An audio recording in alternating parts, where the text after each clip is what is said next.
Hi everyone, this is me Habiba and आप देख रहे हैं दी हबीबास प्रोजेक्ट। पहले लेक्चर्स के अंदर हम लोगों ने असेंबली लैंग्वेज को स्टार्ट किया था और बहुत ही बेसिक सा हमने इसको रफली डिस्कस किया था। आई होप सो कि इसको हमने कंपैरिजन भी किया था अपने दूसरी प्रोग्रामिंग लैंग्वेजेस के साथ कि किस तरह से हम इसको लिखेंगे। आज की वीडियो में हम देखेंगे 7 golden step to write an assembly language, ठीक है। और इसके साथ साथ हम ऑनलाइन कंपाइलर के ऊपर इसका एक प्रोग्राम जो है हेलो वर्ल्ड का वो रन करके भी देखेंगे। सबसे पहले हम लोग चलते हैं असेंबली लैंग्वेज के बारे में। अगर मैं आपको फिर से गाइड करूँ तो आपको पता है एक ऐसी लैंग्वेज होती है जो हमारा कंप्यूटर इस चीज़ को अंडरस्टैंड करता है, यानी मशीन लैंग्वेज के अंदर इस चीज़ को लो लेवल लैंग्वेज होती है। इसके रेदर देन जो बाकी लैंग्वेजेस होती हैं वो सारी की सारी जो होती है वो हाई लेवल होती हैं, लेकिन आपकी जो असेंबली लैंग्वेज है बिल्कुल लो लेवल होती है, मशीन कोड के अंदर कन्वर्ट होती है, कंपाइलर इसको कन्वर्ट करता है और फिर आपकी इंस्ट्रक्शंस को जाकर समझा जाता है। अब इसका कोई भी अगर आपको असेंबली लैंग्वेज का या अगर आप किसी और प्रोग्रामिंग लैंग्वेज का भी कोड समझना चाहते हैं ना, तो आपको कुछ स्टेप्स होते हैं जो फॉलो करने पड़ते हैं। सबसे पहले स्टेप में आपके पास एक प्रॉपर स्ट्रक्चर जो होता है प्रोग्राम का वो डिफाइन होना चाहिए। तो हम लोग स्टार्ट करते हैं तो इसके 3 मेन सेक्शंस होते हैं मोस्टली। एक हमारे पास सेक्शंस होता है डाटा का, एक हमारे पास सेक्शन होता है बीएसएस का, एक हमारे पास सेक्शन होता है टीएक्सटी का। अब ये जो सेक्शन टीएक्सटी है ना, ये ग्लोबली हमारी सारी इंस्ट्रक्शंस और जो भी कोड हम देते हैं ना, उसको ये एग्जीक्यूट करती है, यानी मेन एग्जीक्यूशन यहाँ से स्टार्ट होती है और हमारे प्रोग्राम का जो एंट्री पॉइंट होता है ना वो हमारा स्टार्ट होता है, जिसमें हम लोग स्टार्ट लेते हैं। अगर हम बात करेंगे इसमें सेक्शन का मतलब तो आपको ऑलरेडी पता है कि कोई ना कोई सेक्शन कोई ना कोई पार्ट होता है। अगर हम यहाँ पर डॉट डाटा की बात करते हैं तो जितने भी आपका डाटा फिक्स्ड होता है, कोई भी अगर आपने मैसेज को या कोई भी नंबर्स आपने, यानी आप कह सकते हैं जो वेरिएबल्स होते हैं ना वो हम लोग इस सेक्शंस के अंदर डिक्लेयर करते हैं। ठीक है, जो भी आपने स्टोर कराना होता है ना वो आपने इस डाटा के सेक्शन के अंदर जाना होता है। इसके अलावा अगर आपको कोई मेमोरी जो है वो रिजर्व करनी है, अपनी वेरिएबल्स को कोई मेमोरी देनी है, कितनी स्पेस की, कितनी बाइट्स की, तो उसके लिए आप यहाँ पर डॉट सेक्शन डॉट बीएसएस के अंदर जाते हैं। ठीक है, मोस्टली इसको रिकमेंड नहीं किया जाता, लेकिन अब क्योंकि हमारी असेंबली लैंग्वेज और ज़्यादा इंप्रूवमेंट की तरफ चल गई है, इसका वेरिएंट चेंज हो गया, तो इसलिए हम इसको यूज़ करते हैं। उसके बाद हमारे पास डॉट टीएक्सटी आता है जिसमें हमारा एक्चुअल कोड जो है वो लिखा जाता है हमारे प्रोग्राम का। ये आपने स्टेप याद रखने हैं। इन्हीं स्टेप के अंदर, यानी ये जो आपके पूरा स्ट्रक्चर है ना, इन्हीं स्ट्रक्चर के अंदर आप लोगों ने अपनी कोडिंग स्टार्ट करनी है। उसके बाद हमारा स्टार्ट होता है जो बताता है कि आपके प्रोग्राम को कहाँ से रन करना स्टार्ट करना है। अभी आपको जब मैं ऑनलाइन कंपाइलर की हेल्प से एक स्ट्रक्चर बनाकर हर चीज़ सिखाना स्टार्ट करूँगी ना, तो आपको बहुत अच्छा लगेगा, आपको बहुत मज़ा भी आएगा इसको। ठीक है, बिल्कुल ईज़ी वे में हम इसको लेके चलेंगे। आई होप सो कि आप इसके स्ट्रक्चर को समझ चुके हैं। उसके बाद अगर हम बात करते हैं स्टेप नंबर 2 की, जिसमें हम लोग क्या करेंगे कि हमारे पास जितना भी अब स्ट्रक्चर था इसको बारी-बारी एक्सप्लेन करेंगे, देखेंगे कि हमारे हर सेक्शन के अंदर जो स्ट्रक्चर है उसमें कैसे हमने डाटा को लेकर जाना है। अगर हम लोग बात करते हैं सबसे पहले तो हमारे पास स्टेप नंबर 2 है जिसमें आपने अपने कांस्टेंट और मैसेजेस को डिफाइन करना होता है, ठीक है? जिसमें आपके जितने भी वेरिएबल्स होते हैं उन सब चीज़ों को आपने अपने डाटा सेक्शंस के अंदर ये डिफाइन करना होता है।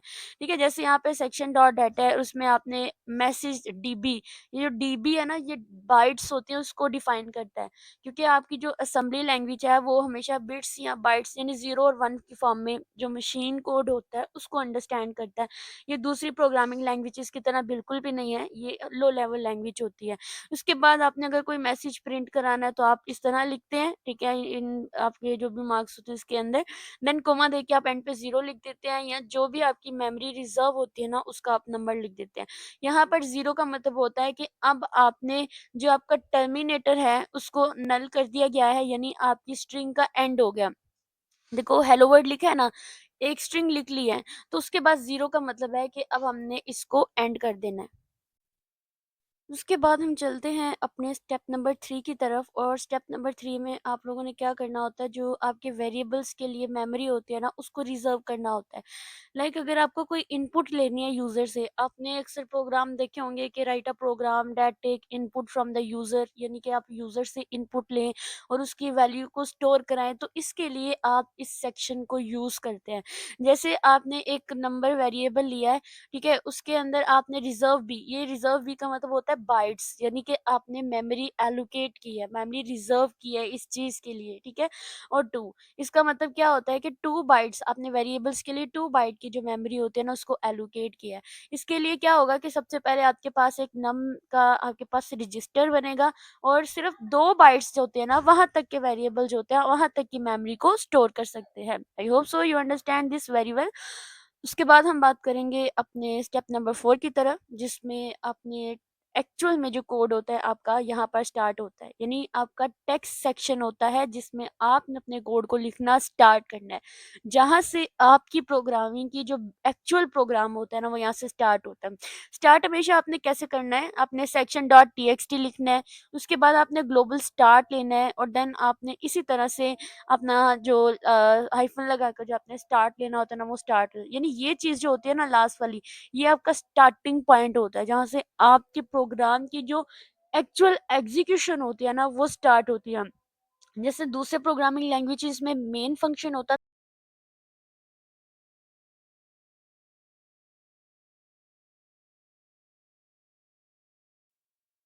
जो स्टेप नंबर 5 है ना, वो आपको बहुत ही ध्यान से समझना है। ये है use the system calls for input and output. अब जैसे आप लोग उसके अंदर स्कैनएफ करते हैं और आउटपुट करने के लिए आप लोग प्रिंटएफ करते हैं, तो यहाँ पर असेंबली लैंग्वेज के अंदर थोड़ा ये ट्रिकी है, यानी इसको थोड़ा समझना होता है। देखो, सबसे पहले तो आपके पास एक लाइन है मूव EAX3। अब ये जो मूव होता है ना इसका मतलब होता है कि अपनी जो डाटा होता है ना उसको मूव करना, उसको ऐड करना होता है, यानी उसको डालना होता है, लोड करना होता है। तो ये जो आपके पास EAX है ना ये एक रजिस्टर होता है। जैसे वहाँ पर आपकी मेमोरी सिस्टम होता था ना, यहाँ पे आपके जो रजिस्टर्स होते हैं। तो सबसे पहले क्या होगा कि ये जो आपका EAX है इसका एक रजिस्टर बन जाएगा। ठीक है, जब ये रजिस्टर बन जाएगा तो इसके अंदर क्या है 3 डाल दो। ये जो लाइन है ना ये आपके सिस्टम कॉल करेगी, ठीक है। इसका मतलब क्या होता है, सिस्टम रीड करेगी, यानी आप जो आपकी जो असेंबली लैंग्वेज होती है मोस्टली लिनक्स में ही इसको यूज़ किया जाता है ज़्यादातर रन करने के लिए। तो इसमें फंक्शंस नंबर्स होते हैं इनपुट करने के लिए, ठीक है। जैसे आपका स्कैनफ होता था ना सी में, वैसे ही ये लाइन उस चीज़ को रिप्रेजेंट करती है। उसके बाद अगर हम मूव EBAX 0 करेंगे तो अब ये आपके पास नेक्स्ट ये चीज़ जो है ना, पहले EAX एक रजिस्टर था, अब EBX एक सेकंड रजिस्टर होता है। इसके साथ 0 है। 0 जो होता है ये एक आपको कह सकते हैं कि आपकी स्टैंडर्ड इनपुट होता है, यानी कीबोर्ड से जो हमने इनपुट लेनी होती है ना वो इस लाइन को रिप्रेजेंट करती है। ये चीज़ आपने याद रखनी है। अगर आपको समझ नहीं आती वीडियो को बैक करें और दोबारा से समझना स्टार्ट करें, साथ-साथ नोट करेंगे ना, लिखते जाएँगे जैसे-जैसे मैं बोल रही हूँ, तो आपको ज़्यादा अच्छे से क्लियर होगा। फिर से रिपीट कर दूँ, पहले आपके पास एक रजिस्टर बनता है EX के नाम से, और मूव 3 का मतलब होता है कि आप 3 अंदर डाल दो। यानी कि सिस्टम से इनपुट डाल दो। अगर आपने 5 डालना है, जैसे अब अगर मैं चाहती हूँ कि मेरा 5 जो है वो मतलब मुझे ऐड करवाना, तो मैं 3 की जगह 5 डाल दूँगी। ये फंक्शन नंबर्स होते हैं जो आपकी स्कैनफ की जगह पर यूज़ होते हैं। उसके बाद आपके पास मूव EBX 0 है। इसका मतलब क्या होता है, अगर मैं ऊपर वाली लाइन नहीं डालती, नीचे वाली डालती हूँ, इसका मतलब होता है कि मैंने कीबोर्ड से इनपुट लेनी है, ठीक है? यानी खुद इनपुट डालनी है। उसके लिए मैं इस चीज़ का यूज़ करती हूँ। उसके बाद आपके पास मूव ECX नाम है, यानी कि यहाँ पे एड्रेस ऑफ वेरिएबल होते हैं। ये सारे आपके इनपुट लेने के तरीके हैं। पहले वाले का मतलब है कि आप एक स्पेसिफिक नंबर डाल देते हो रजिस्टर के अंदर, उसको आपने उसकी मतलब प्रोग्रामिंग करनी होती है। दूसरा जो लाइन है उसका मतलब होता है कि आप कीबोर्ड से इनपुट कराने के लिए यहाँ पे सिंपल 0 लिख देते हैं। तीसरा जो आपने रजिस्टर बनाया है, ये सारी अलग-अलग हैं, ठीक है? एक ही बार नहीं आप इसको यूज़ करेंगे। जो तीसरा होता है नम, इसका मतलब होता है कि आपने जो आपका बस सेक्शन था ना उसके अंदर आपने वेरिएबल असाइन कर दिया हुआ है, उसको नंबर असाइन कर दिया हुआ है, उसका एड्रेस आपने यहाँ पर यूज़ किया है। उसके बाद जो चौथा है मूव EDX2, इसका मतलब क्या होता है कि आपने बाइट्स के अंदर जो है, यानी ये चीज़ जो होती है 0 और 1 होता है ना, तो 2 इसलिए लिखा है कि अब आपने बाइट्स के अंदर जो है वो डाटा डालना है। यानी अगर आपका 1 होता तो स्क्रीन पर मतलब शो होना था, लेकिन अगर 2 होता तो आपकी एरर जो होती है उस चीज़ को रिप्रेजेंट कर रहा होता है, ठीक है?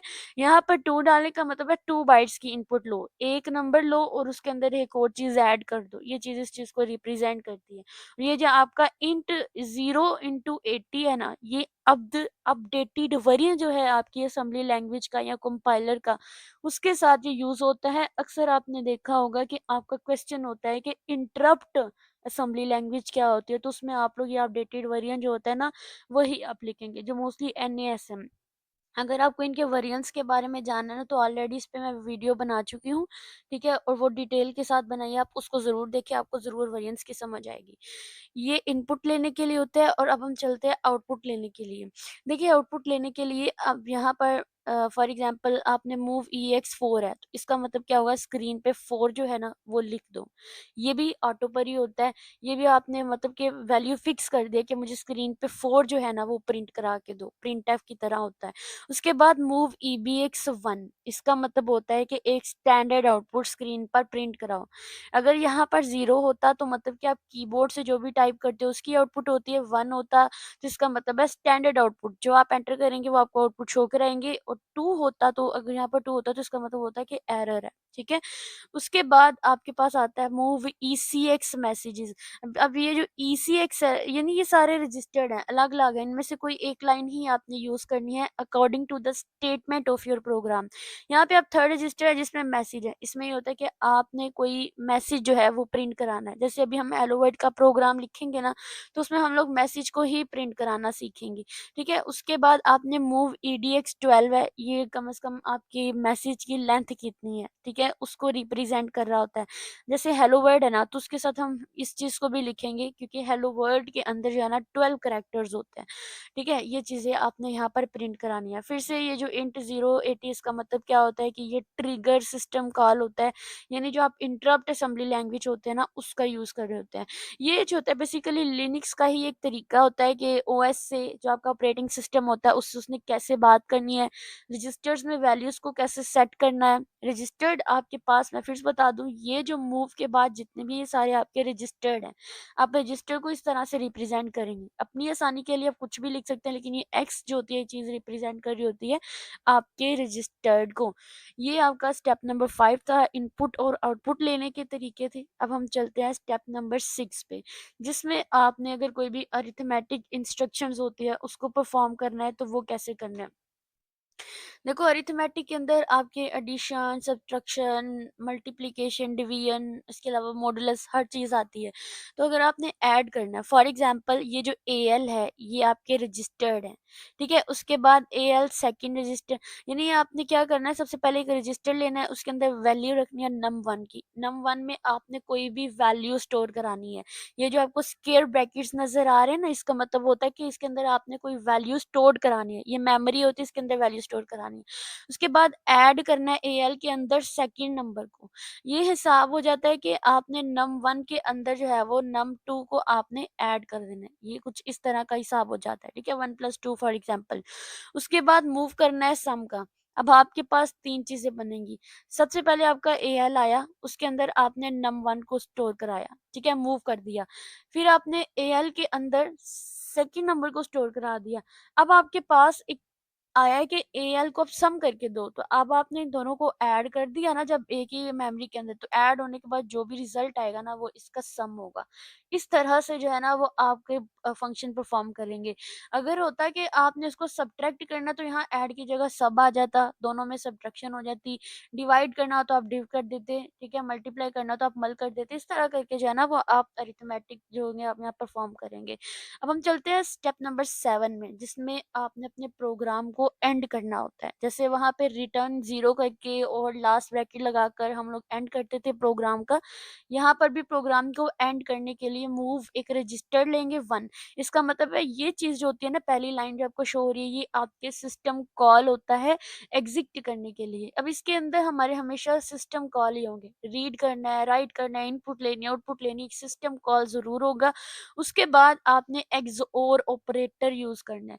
आपकी जो असेंबली लैंग्वेज है ना, आपकी डिजिटल लॉजिकल डिज़ाइन DLD के साथ जो है ना ये मतलब कनेक्ट होती है। तो XOR आपके ऑपरेटर्स होते हैं, आपके जो गेट्स होते हैं उनको लेते हैं। फिर आपने EBX जितने भी रजिस्टर्स होंगे ना, आप उनमें रिटर्न 0, मतलब कि रिटर्न 0 की जगह पे ये चीज़ यूज़ होती है। उसके बाद आपने ये चीज़ ज़रूर लिखनी है साथ में, क्योंकि ये आपके होते हैं कि आपने जो अपडेटेड वर्जन है उसका यूज़ कर रहे हैं इंटरप्ट का। ये 7 स्टेप थे। अगर आपको कोई भी स्टेप समझ नहीं आई तो आप वीडियो बैक करके दोबारा से देख सकते हैं, आपको और ज़्यादा अच्छी समझ आएगी। ठीक है? उसके बाद कुछ एक्स्ट्रा टिप्स है, ठीक है? आपके पास ये सारे के सारे रजिस्टर होते हैं। एएक्स की बात करते हैं तो ये सिस्टम कॉल के लिए यूज़ होते हैं। अगर आप 3 लिखते हैं साथ में तो इसका मतलब आप इनपुट ले रहे हैं। अगर आप ईएक्स के साथ 4 लिखते हैं तो इसका मतलब आप आउटपुट ले रहे हैं, ठीक है? प्रिंटफ कर रहे हैं। और अगर आप ईएक्स के साथ 1 लिखते हैं तो इसका मतलब आप अपने फंक्शन को या जो भी प्रोग्राम होता है उसको आप एंड कर रहे हैं, ठीक है? उसके बाद बीएक्स की बात करेंगे तो ये आपने अगर बीएक्स के साथ 0 लिखते हैं तो इसका मतलब होता है आपने कीबोर्ड से इनपुट लेनी होती है। और अगर बीएक्स के साथ 1 लिखते हैं तो आपकी आउटपुट जो होती है वो शो होनी होती है बाय डिफ़ॉल्ट। सीएक्स लिखते हैं तो इसका मतलब आपने कोई ना कोई मैसेज जो है या कोई वेरिएबल प्रिंट कराना होता है या कोई शो कराना होता है, मेमोरी देनी होती है। डीएक्स का मतलब होता है आपकी जो बाइट्स होती हैं, डाटा साइज़ होता है, रीड राइट का वो आपने यहाँ पर असाइन करना होता है। ठीक है? ये चीज़ें आपने याद रखनी है। आपने देखा होगा हर एक लाइन को अलग-अलग एक्सप्लेन किया था। ईएक्स है, रजिस्टर बीएक्स है, उनके आपको मैंने डायग्रामेटिकली व्यू में आपको बताया। तो अब हमारे पास वीडियो ज़्यादा लंबी ना हो जाए, नेक्स्ट वीडियो के अंदर हम लोग अपना फर्स्ट प्रोग्राम करेंगे असेंबली लैंग्वेज का, हेलो वर्ल्ड का, और इन्हीं 7 स्टेप्स को फॉलो करते हुए। ये 7 स्टेप आप अपने नोटबुक पे साथ-साथ नोट करते जाएँ। वीडियो अच्छी लगी हो, वीडियो को लाइक करें और आपको कैसी समझ आई आप कमेंट सेक्शन में ज़रूर बताएँ।